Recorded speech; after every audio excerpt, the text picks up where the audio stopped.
Les amis, je vais vous parler aujourd'hui de deux secteurs en bourse sur les 11 qui existent, qui sont d'après moi fortement privilégiés. Je m'en suis rendu compte après plusieurs années d'investissement dans les actions à dividendes. J'ai aujourd'hui à peu près un peu plus d'1 million d'euros investis dans les actions à dividendes et je me suis rendu compte que s'il y avait vraiment deux secteurs à privilégier parmi les 11, eh bien ce sont ces deux-là. Donc je vais te partager lesquels c'est et pourquoi. Faut savoir aujourd'hui que dans l'économie, tu as 11 secteurs, ça peut être la santé, la technologie, la consommation courante, la consommation cyclique, les services aux collectivités, les télécommunications, industriels, énergie, bref, j'en ai oublié 3 ou 4 dans ce que je viens de te dire, mais grosso modo, ce sont des secteurs qui représentent bien les différents secteurs de l'économie comme son nom l'indique. En tant qu'investisseur dans les actions à dividendes, qu'est-ce qu'on veut en général? On veut du dividende et on veut une croissance de ce dividende qui soit sympathique. Qu'est-ce que j'appelle sympathique? Ça veut dire que au moins ça couvre l'inflation qui est de 3% par an en moyenne, 2-3%, ça dépend. Et un surplus, parce que couvrir l'inflation c'est bien, mais on ne veut pas juste maintenir son pouvoir d'achat, on veut également faire en sorte d'augmenter son pouvoir d'achat. Donc avoir une augmentation du dividende qui est supérieure évidemment au taux d'inflation. Aujourd'hui, si on regarde les 68 dividendes aristocrates qui composent le S&P 500, on se rend compte d'une tendance bien nette, c'est la surpondérance des deux secteurs que je vais te partager à l'instant. Les dividendes d'aristocrates, si ça ne te parle pas, qu'est-ce que c'est? Ce sont des actions qui ont augmenté leurs dividendes pendant 25 années de suite au minimum. Augmentation des dividendes pendant au moins 25 ans de suite. Donc c'est déjà un certain critère, on va dire, de solidité autour de l'entreprise. Alors sans plus attendre, sans faire durer le suspense, les deux secteurs sont ceux-ci. Premier secteur industriel, deuxième secteur, consommation courante. Pourquoi? Qu'est-ce que ça produit? Alors je te mets à l'écran un extrait par exemple déjà de la liste des dividendes aristocrates pour te faire apparaître quelques noms des actions qui sont dans le secteur des biens de consommation courante. On a probablement des noms que tu connais très fortement. On peut voir par exemple Coca-Cola, tout ce qui est boisson, Colgate pour tout ce qui est dentifrice, etc. Procter & Gamble pour tout ce qui est gel douche, etc. PepsiCo, on a Walmart, donc ce supermarché, Archer, Daniels, Midland, ça c'est tout ce qui est nourriture.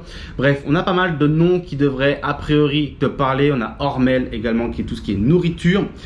Et tu comprends en fait que ces secteurs sont très défensif comme le secteur industriel, donc ça intervient dans l'industrie comme son nom l'indique. Et ce qui se passe, c'est que on a une prépondérance, une surpondérance même de ces deux secteurs dans la liste des aristocrates dividendes, puisque ces deux secteurs à eux seuls, industriel et consommation courante, représentent 40% des dividendes aristocrates, alors qu'au sein de l'indice du S&P 500, ils représentent moins de 20% de l'indice. Donc on voit qu'ils sont entre guillemets en minorité dans l'indice, et pourtant quand on regarde au sein des entreprises qui ont tendance à augmenter leurs dividendes année après année pendant au moins 25 ans, on se rend compte que là ils représentent une grosse partie du gâteau. Alors c'est normal, ces deux secteurs d'activité sont extrêmement défensifs, comme je te le disais.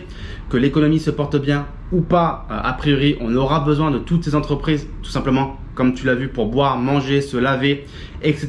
Donc c'est entièrement normal. Maintenant, si on pousse un petit peu le truc et qu'on va voir dans les Dividend Kings, donc là ce sont les entreprises qui ont augmenté leurs dividendes pendant au moins 50 ans, donc c'est encore mieux que les dividendes aristocrates, on se rend compte que ces deux secteurs représentent 47% des Dividend Kings. Donc c'est quasiment la moitié sur deux secteurs. Rappelle-toi, il y a 11 secteurs. Et là, ces deux seuls secteurs représentent 47% des Dividend Kings. Donc c'est assez fou de voir encore une fois qu'il y a vraiment une majorité d'entreprises qui sont dans ces deux secteurs. Et ça veut bien dire quelque chose. Ça veut bien dire que ces entreprises ont cette capacité à pouvoir augmenter leurs dividendes année après année. Pour l'anecdote, il y a 0 Dividend King qui fait partie du secteur de la technologie. Alors c'est normal parce que c'est un secteur qui est quand même beaucoup plus récent et qui actuellement réinvestit massivement ses bénéfices dans la R&D et dans le fait d'être premier sur ces innovations par rapport à la concurrence, et il n'y a pas une tendance dans ce secteur à clairement verser du dividende. Je crois que ce secteur représente au sein de mon portefeuille 0,5%, donc c'est vraiment très peu. C'est un secteur qui est pas négligé, mais qui m'intéresse pas énormément parce que c'est pas un secteur qui, pour le moment en tout cas, donne des dividendes suffisamment intéressants à leurs actionnaires. Ok, donc voilà. industriel, consommation courante, on se rend compte qu'au sein des aristocrates dividendes et des dividend kings, ils sont vraiment prépondérants, alors qu'au sein de l'indice du S&P 500, c'est clairement pas le cas.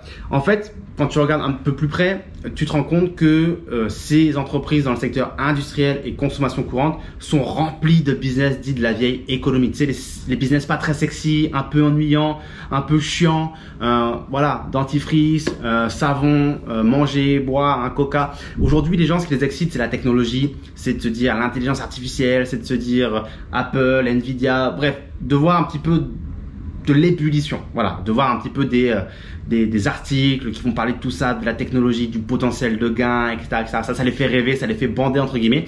Leur dire ouais, investis dans le dentifrice, investis dans Colgate ou investis dans, je sais pas, Coca-Cola par exemple, c'est vraiment pas excitant pour les gens, c'est la vieille économie. Leurs perspectives de croissance évidemment sont beaucoup moins élevées que les boîtes tech. Mais par contre, ces entreprises, leur avantage, c'est qu'elles font d'énormes bénéfices et qu'elles sont clairement installées. Elles ont un monopole, elles sont là depuis longtemps, elles ont des avantages compétitifs certains, elles ont des circuits de distribution, elles ont de la logistique énorme. Bref, c'est optimisé, c'est de la situation clairement de maturité certaines sur leur marché. Et c'est ça qui fait qu'aujourd'hui, elles ont des bénéfices globalement plutôt prévisibles et surtout une récurrence de leurs bénéfices parce que, a priori, il faut toujours continuer de boire, manger, se laver, financer l'industrie, etc. Alors, ça plaît ou ça plaît pas, mais en tout cas, moi, en tant qu'investisseur en actions à dividendes, j'aime voir que, en tout cas, il y a, on va dire, une résilience et une prédictabilité, que c'est là depuis longtemps, que ça a fait ses preuves et que c'est mature. Ok, donc il y a une croissance qui est solide. Beaucoup aiment dire qu'il n'y a plus du tout de croissance dans ces industries. Il y a encore de la croissance qui est globalement stable, solide et régulière. C'est pas des croissances à 2 chiffres, on est d'accord, mais c'est de la croissance quand même parce que on peut augmenter les prix, parce qu'il y a encore des parts de marché à aller chercher sur certains continents et pays, que la population elle continue à augmenter dans le monde. Donc il y a encore de la croissance qui permet d'être réalisée. Il y a encore des plans sur de l'acquisition, par exemple Coca-Cola, il y a encore beaucoup de marques de boissons potentiellement à acquérir et des choses comme ça. Il y a de la croissance donc quand même si elle est évidemment plus faible que dans des secteurs comme la technologie. Ça permet donc cette croissance de continuer d'augmenter le dividende. Par exemple, Coca-Cola, ça fait des dizaines d'années que le dividende il est en augmentation et a priori, ça va continuer. Il y a une très faible probabilité que les bénéfices diminuent, en tout cas fortement en cas de récession, parce qu'encore une fois, de par la nature de ces deux secteurs, on en a besoin. Récession par récession, on mange, on se lave, on boit, c'est obligatoire. Donc c'est ce qui fait que ces deux secteurs sont très stables pour les dividendes, peu importe ce qui se passe dans l'économie. C'est pour ça qu'on parle de secteur défensif, que l'économie soit au beau fixe ou que l'économie soit en pure défaite, entre guillemets. Ces secteurs, ces entreprises continuent de vendre et continuent donc à faire des bénéfices. Ok ? Quand on regarde d'ailleurs ce qui s'est passé pendant la crise financière de 2008, on s'est rendu compte que les dividendes aristocrates ont connu une baisse plus faible que l'indice global de S&P 500. Pour les dividendes aristocrates, c'était 22% de baisse, alors que le S&P 500, c'était 38%. Donc, c'est quand même un gros écart de 16%. Je sais qu'il y a beaucoup d'investisseurs qui sont sensibles à la volatilité, qui n'aiment pas trop voir des grands écarts dans leur portefeuille, que ça peut les stresser de se dire un jour mon portefeuille vaut 100, le jour d'après il vaut 80 et le jour d'après il vaut 120. Je sais que les gens n'aiment pas forcément ça. Investir dans les dividendes aristocrates, les dividend kings ou dans ces deux secteurs, la consommation courante et le secteur industriel, ça va vous permettre de limiter ces impacts de la volatilité, des grandes variations au sein de votre portefeuille, parce qu'encore une fois, ce sont des entreprises beaucoup plus matures, beaucoup plus stables, beaucoup plus prédictible. Donc, se tourner vers ces deux secteurs, clairement, c'est pas une mauvaise idée parce que vous allez avoir entre guillemets un petit peu le meilleur des mondes. Vous allez avoir de la rentabilité, une croissance dividende, une croissance des revenus, du cash flow récurrent de la part des entreprises qui ont pas un monopole, mais des grosses parts de marché, des grosses tailles d'entreprise, donc de l'avantage concurrentiel évidemment par rapport aux plus petites entreprises. Bref, tout ça, ça se traduit par de la résistance en fait en cas de crise. Si demain on revit une pandémie numéro 2, une crise financière, je ne sais quoi, une guerre mondiale, on peut tout imaginer, a priori, ces entreprises seront celles qui s'en sortiront le mieux, encore une fois, de par leur nature défensive. Dis-moi dans les commentaires, ça m'intéresse ci-dessous. Est-ce que c'est un gros pourcentage ou pas de ton portefeuille aujourd'hui, ces deux secteurs, consommation courante, industrielle? Moi, clairement, c'est des secteurs qui sont bien, même très bien représentés. J'ai une règle qui est de ne pas dépasser 20 à 25% de mon portefeuille dans un seul secteur. Donc, je fais toujours en sorte de ne pas dépasser ces 20 à 25% tout simplement pour avoir un portefeuille équilibré. Je suis pas en train de te dire qu'il faut faire du all-in sur le secteur industriel et le secteur de la consommation courante. Je suis évidemment présent dans les 11 secteurs de l'économie, certains beaucoup moins, comme la technologie, comme je te l'ai dit, et d'autres beaucoup plus comme l'industriel, la consommation courante, mais aussi les services aux collectivités. On en parlera dans une autre vidéo qui est peut-être déjà publiée sur la chaîne YouTube, mais c'est un secteur également très intéressant. Ça serait le troisième secteur d'ailleurs que je te recommanderais, les services aux collectivités.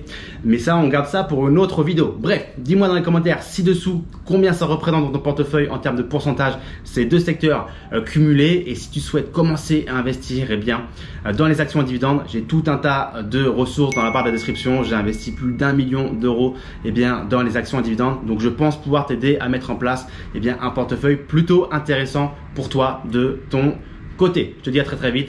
Ciao, ciao.